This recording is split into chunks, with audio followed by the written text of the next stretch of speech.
Hello everyone, welcome back to another video from Bio Edu Hub. और इस video में हम एक न्यू चैप्टर के बारे में डिस्कस करेंगे जो है द लिविंग वर्ल्ड। इसी चैप्टर का पहला सबसे important question what is living, उसी के बारे में हम इस वीडियो में डिस्कशन करने वाले हैं।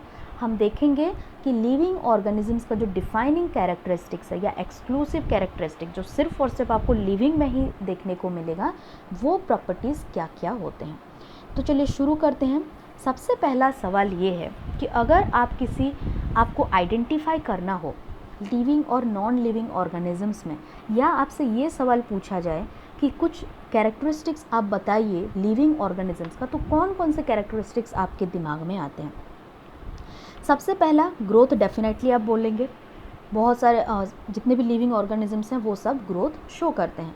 दूसरा मेटाबॉलिज्म, तीसरा रिप्रोडक्शन, लिविंग ऑर्गेनिजम्स रिप्रोड्यूस करते हैं। फिर लिविंग ऑर्गेनिजम्स जो होते हैं उनके सेल्स रेप्लिकेट कर सकते हैं, अपना नंबर इंक्रीज करते हैं। नेक्स्ट पॉइंट क्या हो सकता है, जो लिविंग ऑर्गेनिजम्स हैं वो सराउंडिंग में जो स्टिमुलस होता है उसको भी रिस्पॉन्ड करते हैं। तो ये कुछ कैरेक्टरिस्टिक्स है। इसको छोड़ के भी आप बहुत सारे कैरेक्टरिस्टिक्स बोल सकते हैं। For example excretion, right. Next और क्या एग्जांपल हो सकता है, ब्रीदिंग हो सकता है, या रेस्पिरेशन हो सकता है, सर्कुलेशन हो सकता है। ये सारा चीज़ आप कंसिडर कर सकते हो। तो इन कैरेक्टरिस्टिक्स में से हम ये कैरेक्टरिस्टिक्स ढूंढने का कोशिश कर रहे हैं कि क्या ये सारे कैरेक्टरिस्टिक्स सिर्फ और सिर्फ लिविंग में ही प्रेजेंट है, या इनमें से कुछ कैरेक्टरिस्टिक्स आपको नॉन लिविंग में भी देखने को मिलेगा। क्योंकि अभी तक आपने लोअर क्लासेस में जो इनका डेफिनेशन पढ़ा है उसके अकॉर्डिंग तो आप अभी क्लासीफाई कर दिए हो कि हाँ ये कैरेक्टरिस्टिक्स लिविंग में देखने को मिलेगा। उसको और ब्रॉडली हम समझने का अभी कोशिश करेंगे। तो चलिए सबसे पहले हम ग्रोथ को समझने का कोशिश करते हैं कि ग्रोथ किसे बोला जाता है। नॉर्मली आपके दिमाग में यही आता है कि जो लिविंग ऑर्गेनिजम्स है वो ग्रोथ डेफिनेटली शो करेंगे, ओके। लेकिन अगर आप किसी यूनिसेलुलर ऑर्गेनिज्म के बारे में बात करते हैं, फॉर एग्जांपल ये एक सिंगल सेल है, ये सिंगल सेलुलर एक कोई भी ऑर्गेनिज्म आप कंसिडर कर लें। जब ये रिप्रोड्यूस करता है तो ये क्या करता है, अपना नंबर इंक्रीज करता है, राइट। इसी तरह से ये क्या करेगा, अपना नंबर इंक्रीज करेगा। और जो ग्रोथ होता है उसको आप कैसे डिफाइन करते हैं, आइदर ये इंक्रीज इन मास हो सकता है, राइट। अगर मास इंक्रीज हो रहा है कहीं तो फिर आप क्या बोलोगे, उसका ग्रोथ हो रहा है, ओके। सो इंक्रीज इन मास। दूसरा क्या हो सकता है, किसको आप ग्रोथ बोल सकते हैं, increase in cell number. Sale का नंबर अगर इंक्रीज हो रहा है तो वो पर्टिकुलर ऑर्गेनिज्म या वो पर्टिकुलर एरिया में क्या हो रहा है, ग्रोथ हो रहा है डेफिनेटली। क्योंकि कोई भी प्लांट अगर अपना लेंथ इंक्रीज कर रहा है तो वहाँ पे क्या हो रहा होगा, सेल का डिवीज़न हो रहा होगा, सेल का नंबर इंक्रीज हो रहा होगा, तब जाकर तो वो अपना लेंथ इंक्रीज कर रहा है, राइट। तो आप क्या बोल सकते हैं, increase in cell number is also equals to growth. Next और आप क्या बोल सकते हैं, अगर सेल का डिवीज़न हो रहा है या सेल का नंबर इंक्रीज हो रहा है, इसे भी आप ग्रोथ बोल रहे हैं। और increase in size, size increase होना, जैसे कि लेंथ और गर्थ इनमें इंक्रीज होना, इसको भी आप क्या बोलते हैं, ग्रोथ बोल देते हैं। तो इन केस में जैसे कि हम अभी एग्जांपल ले रहे थे, एक यूनिसेलुलर ऑर्गेनिज्म जब रिप्रोड्यूस करता है तो क्या कर रहा है, अपना सेल का नंबर ये इंक्रीज कर रहा है। तो अगर ये रिप्रोडक्शन करके अपने सेल का नंबर इंक्रीज कर रहा है तो ये क्या हो गया, ये प्रॉपर्टी सेटिस्फाई कर रहा है, और हम क्या बोल रहे हैं, ये ऑर्गेनिज्म का ग्रोथ हो रहा है, इस पर्टिकुलर कॉलोनी का ग्रोथ हो रहा है। फॉर एग्जांपल अगर आपने एक पेट्री डिश में यहाँ पे मान लो कुछ बैक्टीरिया यहाँ पे आपने ग्रो करके रखा है। अब आप ये कैसे कंसिडर करेंगे कि यहाँ पे जो कॉलोनी है इस बैक्टीरिया का ये ग्रो कर रहा है। कुछ टाइम बाद क्या होगा, ये बैक्टीरिया रिप्रोड्यूस करेंगे और अपना सेल का नंबर इंक्रीज करेंगे। जैसे ही ये बैक्टीरिया अपना सेल का नंबर इंक्रीज किया, आप क्या कंसिडर करोगे, हाँ इस बैक्टीरियल कॉलोनी का ग्रोथ हो रहा है। तो इसीलिए growth and reproduction are twin characteristics of growth in unicellular organism. क्योंकि यूनिसेलुलर ऑर्गेनिज्म में क्या हो रहा है, रिप्रोडक्शन होने के बाद ही नंबर ऑफ सेल्स इंक्रीज हो रहे हैं, और हम नंबर ऑफ सेल्स का इंक्रीज होना ग्रोथ कंसिडर कर रहे हैं। So unicellular organism grows by cell division. और अगर प्लांट्स के बारे में बात करें तो plants throughout their life sales divide करते रहते हैं, उनमें जितने भी सेल्स प्रेजेंट होंगे वो उनके थ्रू आउट लाइफ डिवाइड कर सकते हैं। लेकिन जो एनिमल्स होते हैं अगर एनिमल्स का ग्रोथ के बारे में हम कंसिडर करें, उनका हाइट, उनका साइज़, उनका मास इंक्रीज़ होना, ये एक टाइम तक लिमिटेड रहता है। जैसे कि आप जानते हैं 16-18 ईयर के बाद हाइट इंक्रीज़ होता हुआ नहीं दिखता है, या फिर बहुत कम आपको देखने को मिलेगा ह्यूमंस के केस में। तो यहाँ पे क्या हो गया, एक इंडिविजुअल का ग्रोथ एक लिमिटेड टाइम तक ही हो सकता है, एक टाइम लिमिट के बाद ये ग्रोथ कंसिडर नहीं किया जा रहा है, right. So growth in animal is seen up to certain stage of life. उसके बाद क्या है, अगर हम हायर प्लांट्स और एनिमल्स के बारे में बात करें तो यहाँ पे growth and reproduction are mutually exclusive event. अब म्यूचुअली एक्सक्लूसिव इवेंट किसे बोलेंगे? म्यूचुअली एक्सक्लूसिव इवेंट, आप फॉर एग्जांपल लोग किसी दो इवेंट को हम कंसिडर कर रहे हैं, ओके। किसी दो इवेंट को आप म्यूचुअली एक्सक्लूसिव इवेंट कब बोल सकते हो? जब एक इवेंट अकर हो रहा है तो दूसरा इवेंट अकर ना हो, और अगर दूसरा इवेंट अकरेंस हो रहा है तो पहला इवेंट अकर नहीं हो रहा हो। ऐसे केस को हम क्या बोलते हैं? म्यूचुअली एक्सक्लूसिव इवेंट बोलते हैं। तो यहाँ पे जो हायर प्लांट्स होते हैं या हायर एनिमल होते हैं, उनमें क्या होता है, उनके बर्थ के बाद एक पर्टिकुलर पीरियड तक उनका ग्रोथ हो रहा होता है, उनका साइज़ इंक्रीज़ होता है, उनके जो सेक्स ऑर्गन्स होते हैं वो डेवलप होते हैं, राइट। उनके अंदर गैमेटोजेनेसिस होता है, गैमेट का प्रोडक्शन होता है। और एक लिमिटेड टाइम के बाद, जैसे कि अगर एनिमल्स के बारे में बात करें तो एनिमल्स में प्यूबर्टी आने के बाद क्या होगा, अब ये ऑर्गेनिज्म रेडी होगा रिप्रोडक्शन के लिए। मतलब अगर एक ऑर्गेनिज्म, उसके जो गैमेट्स बनाने वाले पार्ट्स हैं या फिर जो गैमेटोजेनेसिस जहाँ पे होगा वो उस एरिया में पहले ग्रोथ हो रहा है, उसके बाद वहाँ से गैमेट का प्रोडक्शन हो रहा है, और गैमेट प्रोड्यूस होने के बाद ये क्या कर रहे हैं? रिप्रोडक्शन कर रहे हैं। तो इसीलिए पहले आइदर ग्रोथ हो रहा है, जब ग्रोथ हो रहा होगा तब रिप्रोडक्शन आपको देखने को नहीं मिलेगा, और जब रिप्रोडक्शन हो रहा होगा तब ग्रोथ फेज़ कंप्लीट हो चुका होगा। इसी तरह से अगर प्लांट के बारे में बात करें तो अगर कोई सीड जर्मिनेशन कर रहा है, जर्मिनेशन के बाद वो क्या करेगा? एक छोटा सा सैपलिंग बनाएगा और उसके बाद एक प्लांट में ग्रो करेगा, और वो पर्टिकुलर प्लांट तब तक रिप्रोड्यूस नहीं कर सकता जब तक उसके जो सेक्स ऑर्गन्स होते हैं वो मैच्योर नहीं हो जाते। उसके सेक्स ऑर्गन एक पर्टिकुलर टाइम तक ग्रो करेंगे, और ग्रोथ होने के बाद वो मैच्योर हो जाएंगे, और मैच्योरेशन के बाद अब क्या कर सकते हैं? वो रिप्रोड्यूस कर सकते हैं। इसीलिए क्या माना जाता है कि बहुत सारे एनिमल्स और जो हायर प्लांट्स होते हैं उनमें reproduction and growth mutually exclusive events होते हैं। If we consider increase in body size as a characteristic of growth, then non living things also grow. ये यहाँ पे एक्सेप्शन आ जाता है। हमने ग्रोथ को क्या कंसिडर किया? हमने तीन चीज़ें यहाँ पे देखा था। पहला तो increase in mass, increase in cell number देखा था, इंक्रीज इन साइज़ हमने देखा था। तो अगर इंक्रीज इन मास को हम as a characteristics of growth मान रहे हैं कि ग्रोथ का ये भी एक क्राइटेरिया है, तो बहुत सारे नॉन लिविंग ऑर्गेनिजम्स भी आपको ऐसे दिखेंगे जो कि अपने मास में इंक्रीज़ करते हैं। फॉर एग्जांपल कोई भी माउंटेन के बारे में अगर हम कंसिडर करें तो इस केस में क्या होगा, इसी माउंटेन के ऊपर अगर बहुत सारे सैंड या फिर रॉक एक्यूमुलेट होते चले जाएंगे तो इस माउंटेन का साइज़ इंक्रीज़ होगा, इसका मास इंक्रीज़ होगा।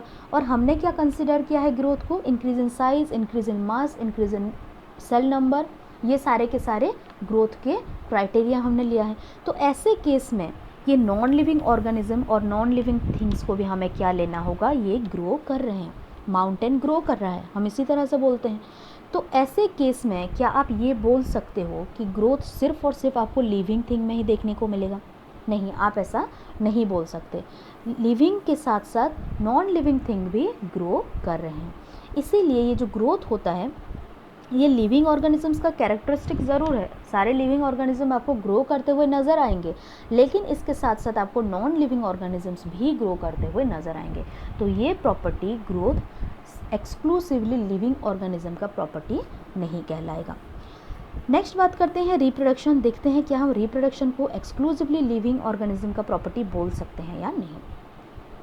इस केस में क्या होता है, यहाँ पे पहला सेंटेंस दिया हुआ है, इसको हम बाद में डिस्कशन करेंगे, ये इसका रिजल्ट है। अभी इसके पहले हम देखते हैं, एनालिसिस करते हैं। सो किसी भी हायर ऑर्गेनिज्म के बारे में हम बात करते हैं तो रिप्रोडक्शन से क्या होता है? न्यू प्रोजेनी बनते हैं, प्रोडक्शन होता है न्यू प्रोजेनी का। फॉर एग्ज़ाम्पल अगर आप फंगी, ईस्ट, प्लेनेरिया ये सब के बारे में बात करो तो फंगी किस तरह से रिप्रोड्यूस करते हैं, सेक्सुअल या एसेक्सुअल स्पोर का फॉर्मेशन करके। उसी तरह से ईस्ट और हाइड्रा जो होते हैं ये बडिंग शो करते हैं as a method of reproduction. उसी तरह से प्लेनेरिया ट्रू रीजेनरेशन शो करता है as a method of reproduction. Fungi हो गए filamentous algae, protonema of mosses, ये सारे फ्रेगमेंटेशन के थ्रू रिप्रोडक्शन शो करते हैं। तो ये कुछ अलग अलग तरह के मेथड्स हैं जो कि अलग अलग ऑर्गेनिजम्स अडाप्ट करते हैं रिप्रोडक्शन के लिए। लेकिन when it comes to unicellular organisms like bacteria, unicellular algae or amoeba, reproduction is synonymous with growth, that is increase in number of cell।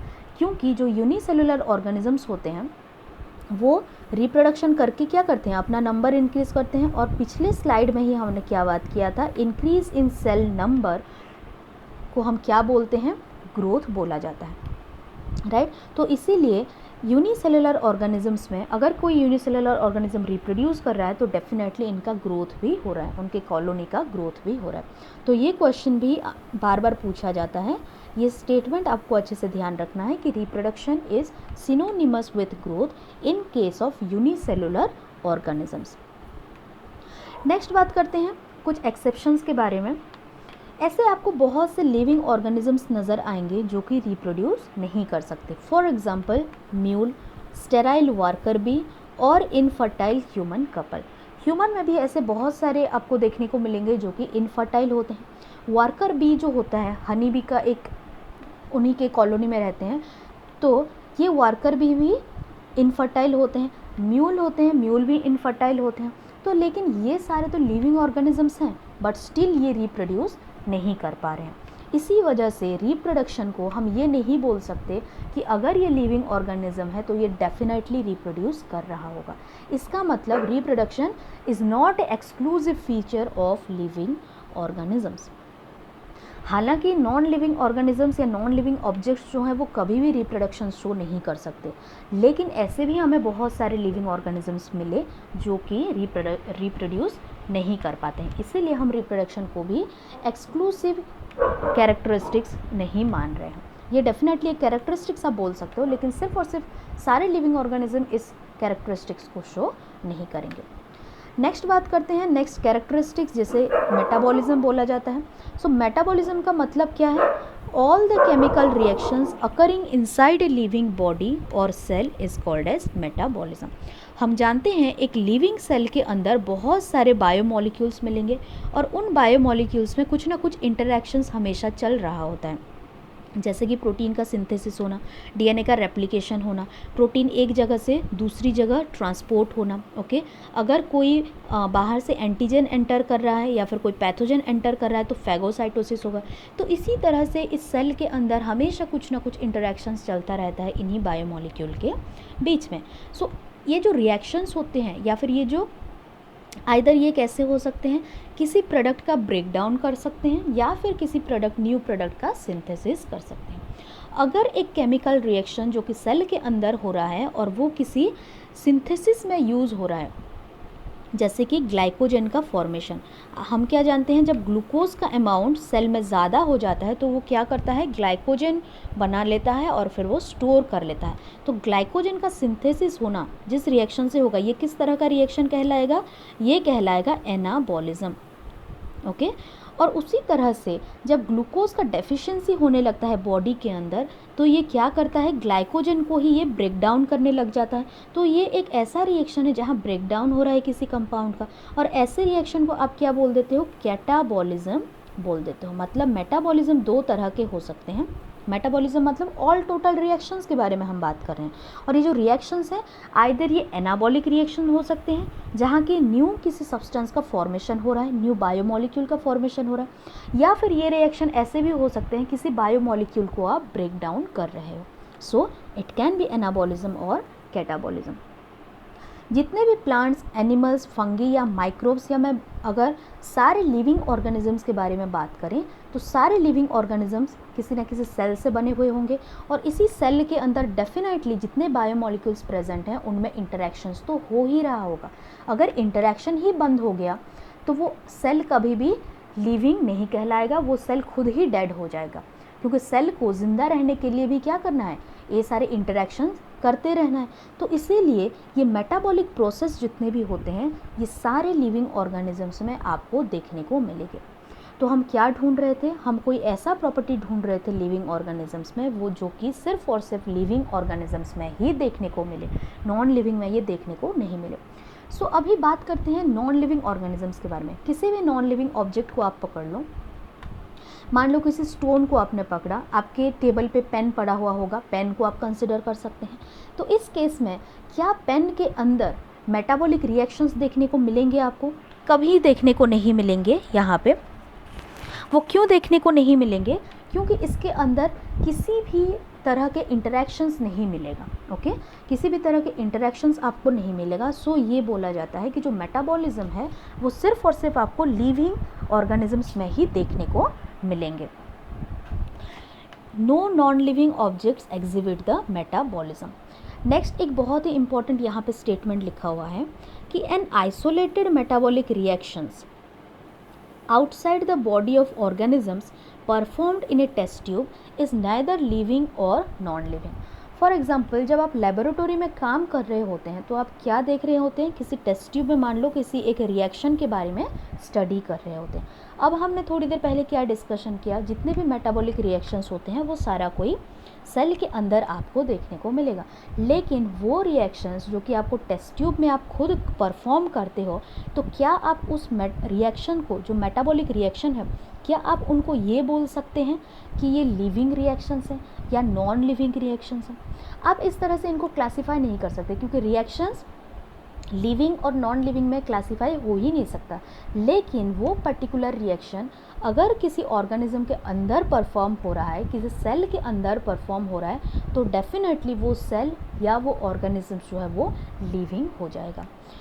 तो यहाँ पे यही सेंटेंस लिखा हुआ है कि an isolated metabolic reaction outside the body of organism performed in a test tube is neither living or non-living. Hence, while metabolism is a defining feature of all living organisms without exception. इसीलिए जो metabolism होता है वो आपको exclusive characteristics है living organisms का। अगर हम मेटाबॉलिज्म को लिविंग ऑर्गेनिज्म का एक्सक्लूसिव कैरेक्टरिस्टिक्स मान रहे हैं, तो मेटाबॉलिज्म किन के लिए होता है, क्यों ऑकर हो रहा है किसी भी लिविंग सेल में, ये समझने का कोशिश करते हैं। किसी भी सेल के अंदर हमने अभी देखा कि बहुत सारे बायोमॉलिक्यूल्स आपको देखने को मिलेंगे। फॉर एग्जांपल कार्बोहाइड्रेट, प्रोटीन्स हो गए, लिपिड्स हो गए, डीएनए हो गया, आरएनए हो गया, ये सारे बायोमॉलिक्यूल्स आपको देखने को मिलेंगे। उसके साथ साथ इन रिएक्शन को परफॉर्म करने के लिए भी बहुत सारे ऑर्गेनेल्स हैं, जैसे कि राइबोसोम्स। राइबोसोम के अंदर क्या होता है, प्रोटीन का सिंथेसिस होता है। उसी तरह से एंडोप्लाज्मिक रेटिक्यूलम हो गया, वैक्यूल्स हो गया, लाइसोसोम्स हो गए, माइटोकॉन्ड्रिया हो गए। ये सारे ऑर्गेनेल्स, सेलुलर ऑर्गेनेल्स क्या काम कर रहे हैं, इन्हीं रिएक्शन को परफॉर्म होने में हेल्प कर रहे हैं। तो इसी वजह से जो सेलुलर ऑर्गेनाइजेशन है, cellular organisation of the body is the defining feature of life form. जितने भी लिविंग ऑर्गेनिजम्स होंगे उनके अंदर जो सेलुलर ऑर्गेनाइजेशन होगा, न्यूक्लियस है, राइबोसोम है, माइटोकॉन्ड्रिया है, ये सब जैसे अरेंज्ड है, ये सिर्फ और सिर्फ लिविंग ऑर्गेनिजम्स का ही डिफाइनिंग फीचर है। इसका मतलब हमने एक ऐसा प्रॉपर्टी ढूंढ लिया जो कि आप बोल सकते हैं कि ये एक्सक्लूसिव कैरेक्टरिस्टिक्स है लिविंग ऑर्गेनिज्म का। नेक्स्ट बात करते हैं, नेक्स्ट कैरेक्टरिस्टिक्स कॉन्शियसनेस। देखते हैं कि क्या non living organism consciousness show कर सकते हैं या नहीं कर सकते। क्या हम बोल सकते हैं कि consciousness is a defining characteristics of living being. So जितने भी लिविंग ऑर्गेनिजम्स आपको दिखेंगे वो डेफिनेटली उनके एनवायरनमेंट में जो भी स्टिमुलस हो रहा होगा उसके अकॉर्डिंग वो कुछ ना कुछ रिस्पॉन्स शो करेंगे। ये स्टिमुली कैसा हो सकता है, आइदर स्टिमुली फिजिकल हो सकता है, ये स्टिमुली बायोलॉजिकल हो सकता है, या फिर ये स्टिमुली केमिकल स्टिमुलस भी हो सकता है। जैसे कि मान लो कोई एक ऑर्गेनिज्म है, टच मी नॉट प्लांट के बारे में ही अच्छे से हम आप लोग समझ पाओगे, आपने शायद 10th में भी इसको कवर किया होगा नर्वस सिस्टम में। तो टच मी नॉट प्लांट में क्या होता है, अगर आप उसको टच करते हो तो उसमें कुछ रिएक्शन होते हैं और जिसके वजह से कि वो अपना जो लीफ होता है उसको फोल्ड कर देता है।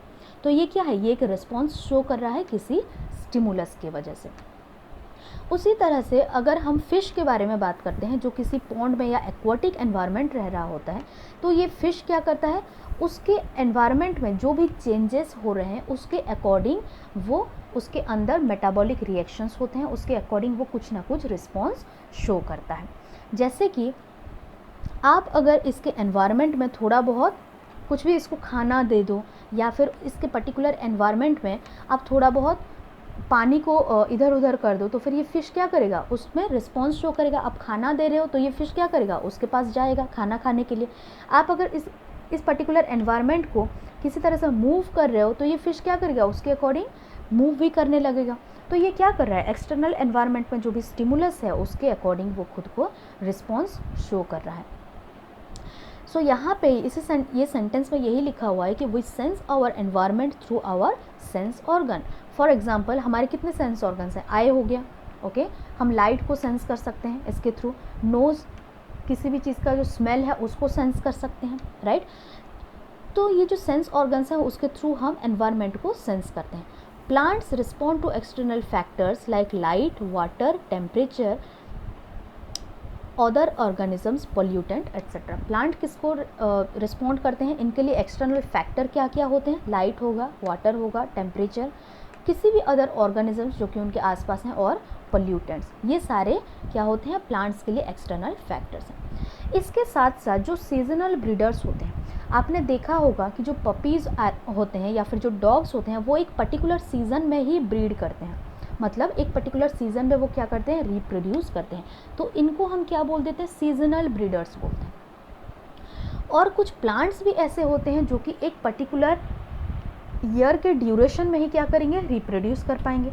जैसे कि आपने अगर राइस क्रॉप के बारे में कभी अच्छे से एनालाइज किया होगा, तो राइस आपको साल में हमेशा क्रॉप आपको देखने को नहीं मिलता है। एक पर्टिकुलर टाइम होता है जबकि राइस उगाया जाता है, उसके बाद क्या होगा, उसका जो ब्रीडिंग सीज़न है या फिर उसका जो रिप्रोडक्टिव टाइम है वो चला जाएगा, और ये बाकी किसी भी पीरियड में उस ईयर के ग्रो नहीं हो सकता।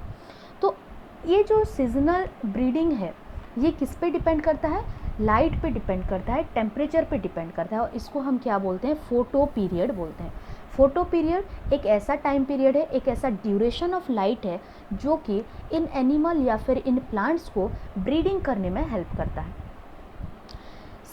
All organisms therefore are aware of their surrounding. अभी हमने जितने भी ऑर्गेनिज्म के बारे में बात किया वो किसी ना किसी तरह से अपने एनवायरनमेंट को देख के उसके स्टिमुली को लेके कुछ ना कुछ रिस्पॉन्स शो कर रहे हैं। लेकिन ह्यूमन बीइंग एक ऐसा ऑर्गेनिज्म है जिसके पास की सेल्फ कॉन्शियसनेस है। आपने कभी किसी डॉग या फिर कभी किसी प्लांट को सेल्फ अवेयर होते हुए नहीं देखा होगा। आप अपने बारे में सोच सकते हैं लेकिन डॉग अपने बारे में नहीं सोच सकता। तो ये क्या है, सेल्फ अवेयरनेस है। आपको क्या काम करना है कल, आपको आज क्या किया आपने, आप खुद को इंट्रोस्पेक्ट कर सकते हो। लेकिन ये डॉग कभी भी, उसके पास ये प्रॉपर्टी नहीं होता सेल्फ अवेयरनेस का, वो कभी भी इंट्रोस्पेक्ट नहीं कर सकता। वो लिविंग ज़रूर है, उसके पास कॉन्शियसनेस ज़रूर है, ओके, लेकिन वो सेल्फ कॉन्शियस नहीं है। तो ये चीज़ ध्यान रखना, जो ह्यूमन बीइंग होते हैं वो कैसे होते हैं, it is the only organism who is aware of himself. Next अगर और कुछ पॉइंट्स के बारे में बात करें तो अभी हमने ये डिस्कशन कर लिया कि जो कॉन्शियसनेस है ये सिर्फ और सिर्फ लिविंग ऑर्गेनिजम्स में देखने को मिलता है। कोई भी नॉन लिविंग ऑर्गेनिज्म, किसी भी नॉन लिविंग थिंग को आप कंसिडर करो, वो कभी भी अगर कोई भी एनवायरमेंटल स्टिमुली है या एक्सटर्नल स्टिमुली है उसके हिसाब से वो रिस्पॉन्स शो नहीं कर रहे होंगे। इसीलिए कॉन्शियसनेस क्या हो जाता है, ये एक डिफाइनिंग प्रॉपर्टी हो जाता है लिविंग ऑर्गेनिज्म का। लेकिन अगर आप बात करेंगे किसी कोमा पेशेंट के बारे में, जो पेशेंट कोमा में चले गए हैं, उनका बॉडी तो मूव नहीं कर रहा है, तो आप उसको लिविंग मानेंगे या नॉन लिविंग मानेंगे, ये एक बहुत ही बड़ा सवाल है। आपके एनसीईआरटी में इसके बारे में दिया गया है, तो इसको डिस्कस कर लेते हैं। तो जो भी पेशेंट कोमा में है, आप उनको किसी ना किसी तरह से मेडिकेशन दे रहे होंगे, राइट, कोई ना कोई मेडिसिन उनको आप दे रहे हैं।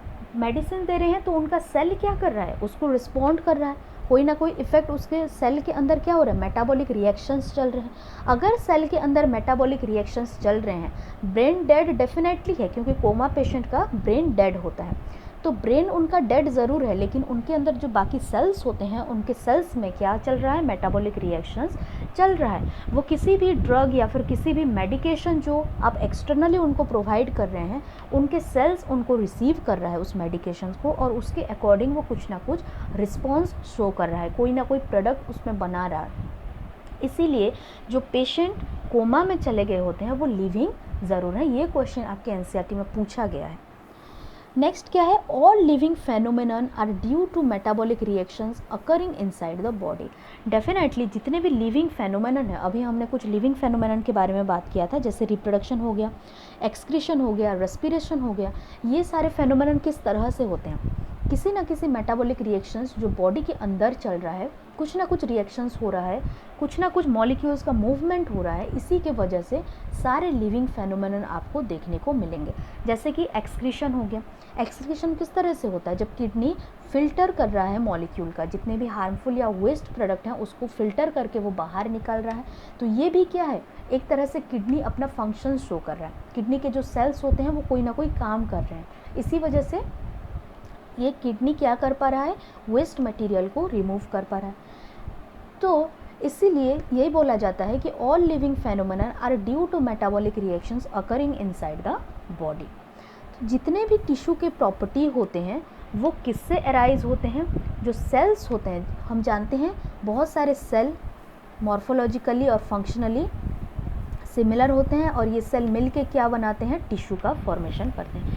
अगर आप एक एग्जांपल लो कनेक्टिव टिश्यू का, हम ब्लड का एग्जांपल लेते हैं। ब्लड का प्रॉपर्टी क्या होता है, क्या काम करता है ब्लड, ये एक कनेक्टिव टिश्यू है। कनेक्टिव टिश्यू है, ये क्या काम करता है, ऑक्सीजन कार्बन डाइऑक्साइड का ट्रांसपोर्ट करता है, न्यूट्रिएंट्स का ट्रांसपोर्ट करता है। लेकिन एज सच ब्लड सेल या फिर सिर्फ और सिर्फ एक कोई एलिमेंट ब्लड का ये सारा काम हैंडल नहीं करता। इसका जो प्रॉपर्टी है कनेक्टिविटी, एक जगह से दूसरी जगह कनेक्ट करने का प्रॉपर्टी, ये इसके अंदर जितने भी सेल्स हैं ये सारे मिल के परफॉर्म करते हैं। इसीलिए property of a tissue arise as a result of interaction between constituent cells. Blood के अंदर जितने भी सेल्स आपको दिखेंगे, WBC हो गया जो कि किसी भी डिजीज़ के अगेंस्ट या फिर किसी भी इन्फेक्शन के अगेंस्ट फाइट करते हैं। RBC का काम क्या होता है, ये गैशियस ट्रांसपोर्ट कर रहे होते हैं। इसके अंदर आपको ऐसे बहुत सारे मॉलिक्यूल्स मिलेंगे जो न्यूट्रिएंट ट्रांसपोर्ट करेंगे। आपने कुछ खाना खाया, इंटेस्टाइन में उसका डाइजेशन हुआ, और डाइजेशन के बाद एब्जॉर्प्शन हो गया। एब्जॉर्प्शन के बाद अब ये जो मेटाबोलाइट्स होंगे, एब्जॉर्प्शन के बाद क्या करेंगे, वो कुछ मॉलिक्यूल्स ब्लड में प्रेजेंट होंगे जो कि उस न्यूट्रिएंट को एक जगह से दूसरी जगह लेके जाएंगे। तो ब्लड का जो भी प्रॉपर्टी है ये किसके वजह से आ रहा है, उसके अंदर जितने भी सेल्स प्रेजेंट हैं उनका मिल के काम करना, या फिर जो कंस्टिट्यूएंट सेल्स है ब्लड के अंदर उसी के इंटरेक्शंस की वजह से आपको देखने को मिल रहा है। तो ये था कुछ प्रॉपर्टी, कुछ एक्सक्लूसिव प्रॉपर्टी जो कि हमने बात किया लिविंग ऑर्गेनिजम्स के बारे में। सो लिविंग ऑर्गेनिजम्स का दो एक्सक्लूसिव प्रॉपर्टी के बारे में अभी हमने देखा, एक तो मेटाबॉलिज्म है और एक कॉन्शियसनेस है। बाकी जितने भी प्रॉपर्टी हैं लाइक ग्रोथ हो गया या फिर रिप्रोडक्शन, ये एक्सक्लूसिव प्रॉपर्टी नहीं है, लेकिन लिविंग ऑर्गेनिजम्स ये प्रॉपर्टी शो कर सकते हैं। सो होप कि आपको समझ में आ गया होगा लिविंग ऑर्गेनिजम्स की कैरेक्टरिस्टिक्स, लिविंग ऑर्गेनिजम्स के exclusive properties. So thank you very much for watching this lecture.